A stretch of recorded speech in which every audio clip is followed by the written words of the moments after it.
بسم اللہ الرحمن الرحیم۔ آج کا موضوع ہے حضرت خضر علیہ السلام اور حضرت موسیٰ علیہ السلام کی ملاقات۔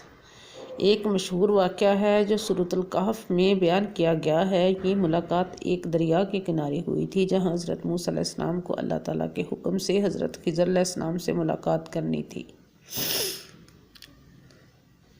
حضرت موسیٰ علیہ السلام نے اللہ تعالیٰ سے سوال کیا تھا کہ کیا دنیا میں کوئی ایسا شخص ہے جو ان سے زیادہ علم رکھتا ہو؟ اللہ تعالیٰ نے انہیں بتایا کہ ایک بندہ حضرت خضر ہیں جو کچھ ایسے علم رکھتے ہیں جو حضرت موسیٰ علیہ السلام کو نہیں دیا گیا۔ چنانچہ حضرت موسیٰ علیہ السلام نے ان سے ملاقات کے لیے سفر کیا۔ حضرت موسیٰ علیہ السلام اور ان کے خادم یوشع بن نون ایک مچھلی ساتھ لے کر چلے۔ اللہ تعالیٰ نے ایک نشانی مقرر کی تھی کہ جہاں مچھلی زندہ ہو کر پانی میں چلی جائے وہیں حضرت خضر علیہ السلام ملیں گے۔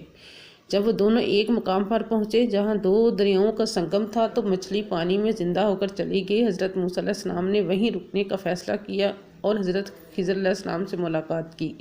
حضرت خضر علیہ السلام نے حضرت موسیٰ علیہ السلام کو شرط دی کہ وہ ان کے کاموں پر اعتراض نہیں کریں گے۔ سفر کے دوران 3 مشہور واقعات پیش آئے۔ حضرت خضر علیہ السلام نے ایک کشتی کو عیبدار بنا دیا تاکہ وہ ظالم بادشاہ کے قبضے میں نہ جائے۔ ایک نوجوان کو قتل کر دیا کیونکہ وہ مستقبل میں اپنے والدین کے لیے بڑی آزمائش بننے والا تھا۔